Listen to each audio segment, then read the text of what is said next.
लोगों को good afternoon. और मैं आज बात करने वाला हूँ कल जो मैच हुआ आरसीबी वर्सेस केकेआर का, उसके बारे में। और अगेन हमने देखा वही सेम ओल्ड स्टोरी कि रन्स तो बन जाते हैं लेकिन डिफेंड ही नहीं हो पाते क्योंकि बॉलिंग लाइनअप ऐसी है।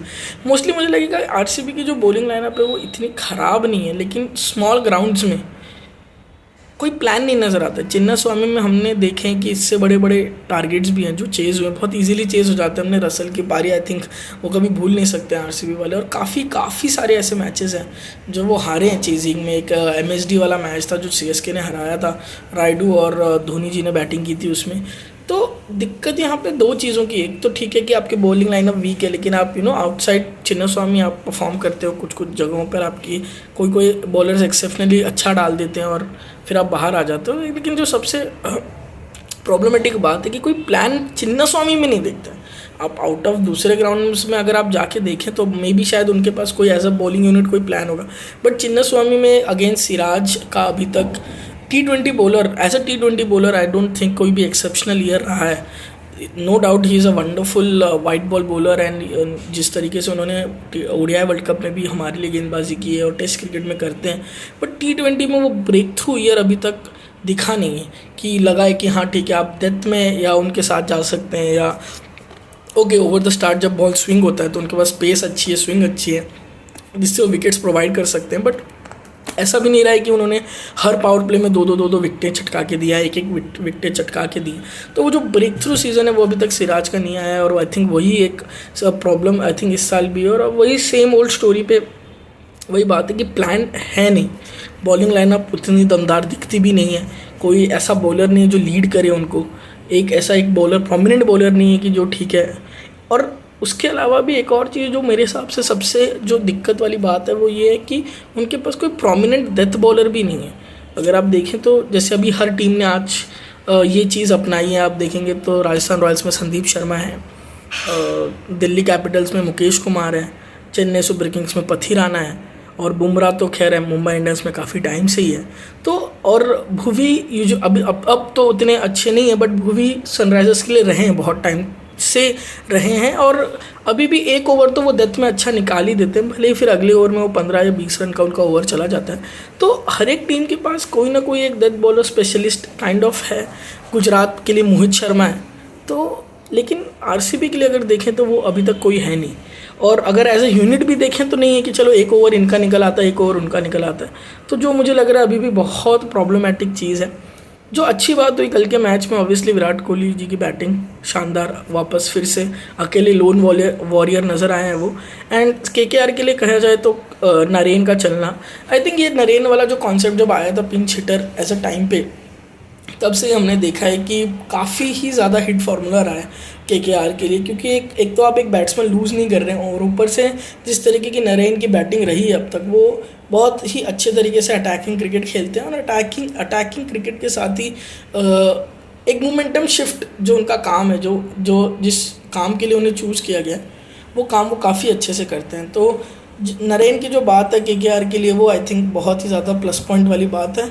4 ओवर तो वो आपको देंगे ही देंगे, लेकिन ऊपर से जो रन मारने की बारी आती है वहाँ पे उन्होंने अपने जो है रन मारे हैं, और फैंटास्टिक जॉब मैं कहूँगा। और अगर नरेन ऐसे ही 3-4 मैचेस भी चल जाएंगे और अगर उनको जिता देते, क्योंकि अगर आप कल देखें तो नरेन ही रहे मैन ऑफ द मैच मेरे हिसाब से, अच्छा खासा उन्होंने और स्टार्ट दे दिया, 6 ओवर में 80 बन गए, तो चेस तो लगभग ख़त्म ही हो जाती है। उसके बाद तो कुछ बचता नहीं है। अगर आपके और ऊपर से अगर बॉलिंग लाइनअप ऐसी हो कि कोई इवन जो सबसे सैड पार्ट आरसीबी के लिए कि उनके लिए जो सबसे ज़्यादा विकेटें लेते थे चिन्नास्वामी में युजवेंद्र चहल, वो भी नहीं है, और तो उनके पास कोई प्रोमिनेंट स्पिनर भी नहीं। करण शर्मा एक अच्छे लेग स्पिनर है नो डाउट, बट फिर वो मैचेस देना और उस तरीके से टीम में रखना वो भी नहीं हो पाया है। कुछ मैचेस वो खेलते हैं, कुछ मैचेस अच्छा भी परफॉर्म करते हैं, कुछ मैचेस ख़राब भी परफॉर्मेंस होती है, बट अगेन वो उस तरीके से वहीं पर रह जाते हैं। तो अब मयंक डागर इस सीज़न आए हैं तो अब देखना होगा, बट मयंक डागर अभी तक अब ऑब्वियसली नए स्पिनर हैं तो सीधा ही उन पर ब्लेम डाल नहीं सकते हैं, उन्हें हम जिम्मेदार नहीं ठहरा सकते हैं कि हाँ भाई अब उन्हें पूरी बॉलिंग संभालनी होगी। बट बहुत ज़रूरी है कि वो क्या कहते हैं कि एक कोई लीड करे, आरसीबी की गेंदबाजी को कोई लीड करे। अगर कोई भी एक गेंदबाज आरसीबी को लीड नहीं करेगा तो मुझे लग रहा है कि वो काफ़ी फिर वही सेम ओल्ड स्टोरी हो जाएगी, और फिर आरसीबी फैंस के लिए भी, क्योंकि रन तो आप लगा देंगे बोर्ड पे वापस, रन तो लग ही जाते हैं उनके पास, बल्लेबाजी कभी प्रॉब्लम रही नहीं है। बट यही आई थिंक सैड पार्ट है कि उन्होंने कभी बॉलिंग अभी तक वो फिगर आउट ही नहीं कर पाए। 16 साल of 16 to 17 years of IPL, and still they haven't figure out that कि हाँ भाई ये बॉलिंग है, तो like what attack should it be. Bowling अगर कोई सीज़न में उन्हें अच्छी मिली भी है तो कोई प्लान नहीं नजर आया। आरसीबी की बॉलिंग भले ही हर जगह ख़राब नहीं दिखी होगी, ऑनेस्टली देखा जाए तो आरसीबी अगर माफ़ कीजिएगा, आरसीबी अगर हर जगह नहीं भी परफॉर्म कर पाई है तो सॉरी माफ़ कीजिएगा, बॉलिंग उनकी हर जगह ख़राब नहीं रही है। अगर आप देखेंगे तो स्पेशली चिन्ना स्वामी में ही आप जब बड़ा, क्योंकि आप बड़ा टारगेट बनाते हैं 200 रन, छोटा ग्राउंड है, रन बनते हैं 180 200, और फिर वो डिफेंड नहीं होते। और यही सैड पार्ट है कि उनका जो होम ग्राउंड है वहीं पे उनकी बॉलिंग जो है वो काफ़ी फीकी नज़र आती है। अच्छा बैटिंग ट्रैक हो और चिन्ना स्वामी जैसा ग्राउंड हो तो ऑब्वियसली किसी भी बॉलर्स के लिए नाइटमेयर हो सकता है वो। बट जिस तरीके की बॉलिंग आरसीबी की नज़र आती है चिन्ना स्वामी में, काफ़ी ऑर्डिनरी लगती है, ऐसा लगता नहीं है कि उसमें वो तेज़ धार है। तो इस सीज़न भी थोड़ा सा वही उनका मसला रहेगा। एक विराट कोहली की इनिंग्स पे भी मैं कहूँगा थोड़ा सा एक्सेलरेशन ज़्यादा हो सकता था। ऑब्वियसली अब ये लगेगा कि काफ़ी ज़्यादा स्क्रूटनी हो रही है उन चीज़ की। 140 का स्ट्राइक रेट था उनका, 82 रन बनाए उन्होंने और लगभग 60 गेंदें खेल दी उन्होंने। तो दिक्कत ये कि सुनील गावस्कर जी कह रहे थे कि उन्हें कोई प्रोमिनेंट साथी नहीं मिला, लेकिन अगर आप देखें तो ग्रीन भी आए हैं तो उन्होंने अच्छे स्ट्राइक रेट से बल्लेबाजी की है, और उसके बाद क्या कहते हैं मैक्सवेल भी आए हैं तो उन्होंने अच्छी स्ट्राइक रेट से बल्लेबाजी की है, और नीचे से दिनेश कार्तिक ने भी अच्छी स्ट्राइक रेट से बल्लेबाजी की। तो उनके जो अपोजिशंस भले वो लूज़ करते गए बैट्समैन, बट वो उनका स्ट्राइक रेट कभी भी एक का भी ऐसा नहीं दिखेगा कि हाँ आया उन्होंने बॉल काफ़ी खा लिए और उसके बाद फिर वो आउट हो गए तो प्रेशर बहुत ज़्यादा आ गया कि यार अब मारना नहीं पड़ेगा।